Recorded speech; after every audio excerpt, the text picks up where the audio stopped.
get this thing done. You want me to be tough? I could be tougher than any human being you've ever seen. I'd be so tough. But you're never going to get a deal that way, so that's the way it goes. All right, one more question. I will respond to this. So look, for 4 years in the United States of America, we had a president who stood up at press conferences and talked tough about Vladimir Putin, and then Putin invaded Ukraine and destroyed a significant chunk of the country. The path to peace and the path to prosperity is maybe engaging in diplomacy. We tried the pathway of Joe Biden of thumping our chest and pretending that the President of the United States' words mattered more than the President of the United States' actions. What makes America a good country is America engaging in diplomacy. That's what President Trump is doing. Can I ask you? Sure. Yeah? Yeah. Okay.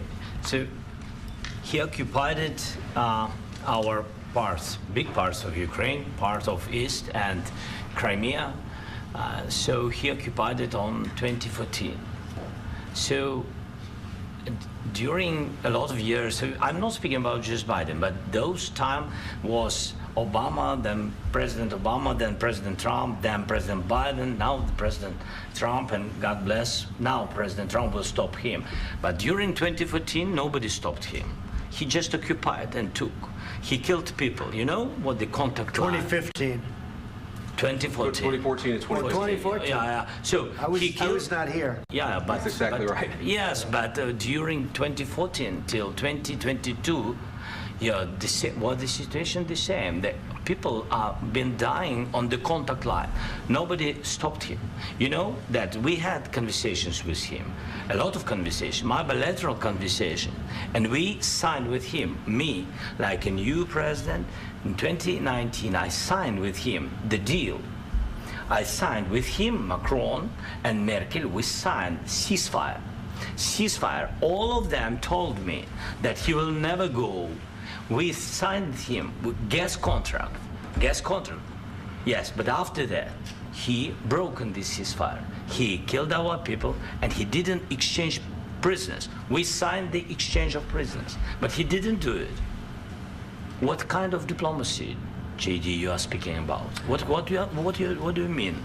I'm talking about the kind of diplomacy that's going to end the destruction of your country. Yes, but if you Mr. President, with respect, I think it's disrespectful for you to come into the Oval Office and try to litigate this in front of the American media. Right now, you guys are going around and forcing conscripts to the front lines because you have manpower problems. You should be thanking the President for trying to bring it into this conflict. Have you ever been to Ukraine that you say what problems we have? I have been to. Count once. I've actually watched and seen the stories, and I know what happens is you bring people, you bring them on a propaganda tour, Mr. President. Do you disagree that you've had problems bringing people into your military? And do you think that it's respectful to come to the Oval Office of the United States of America and attack the administration that is trying to prevent the destruction of your country? A lot of questions. Let's start from the beginning. Sure. First of all, during the war, everybody has problems, even you, but you have nice ocean and don't feel now, but you will feel it in the future. God bless. You don't know that. God bless. God bless. You will not have war. Don't tell us what we're going to feel. We're trying to solve a problem. Don't tell us what we're going to feel. I'm not telling you. Because you're in no position to dictate that. That's exactly what you're doing. You're in no position to dictate what we're going to feel. We're going to feel very good. You will feel influence. We're going to feel very good and very strong. You will feel influence. You're right now not in a very good position. You've allowed yourself to be in a very bad position, and he happens to be right about it. From the very beginning of the war. You're not in a good position. You don't have the cards right now. With us, you start having cards. Right now, you don't. You're playing cards. You're playing cards. You're gambling with the lives of millions of people. You're gambling with World War III. You're gambling with World War III. And what you're doing is very disrespectful to the country, this country, that's back to you, far more than a lot of people said they should have. Have you said thank you once? This entire meeting?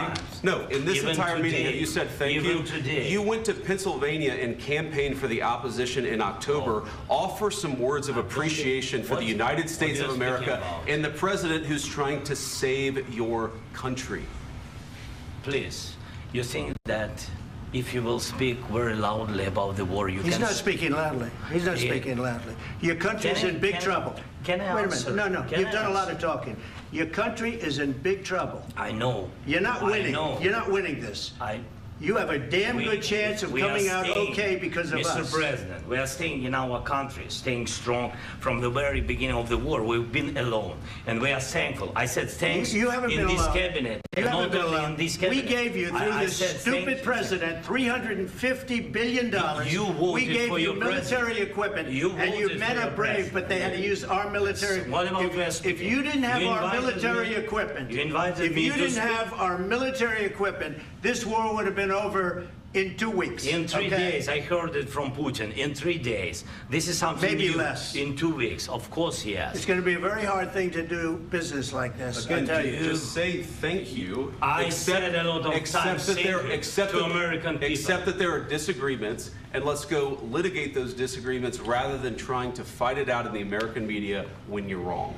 We know that you're wrong. But you see, I think it's good for the American people to see what's going on. I understand, sir. I think it's very important. That's why I kept this going so long. You have to be thankful. You don't have the cards. You're buried there.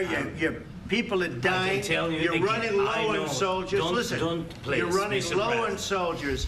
It would be a damn good thing. And then you tell us, I don't want a ceasefire. I don't want a ceasefire. I want to go, and I want this. Look. If you could get a ceasefire right now, I tell you, you take it so the bullets stop flying and your men stop getting killed. Of course, we want to stop the war. But you're saying you don't want a ceasefire. But I said to you, I want a ceasefire. With guarantees. Because you'll get a ceasefire faster than an agreement. Ask our people about ceasefire, what they think.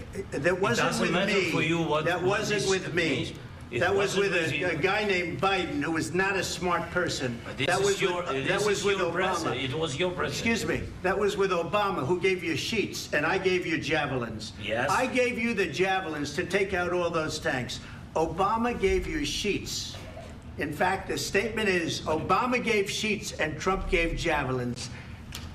You got to be more thankful, because let me tell you, you don't have the cards. With us, you have the cards. But without us, you don't have any cards. One more question to Mr. Vice President. I'm sorry. It's going to be a tough deal to make, because the attitudes have to change. What if Russia breaks ceasefire?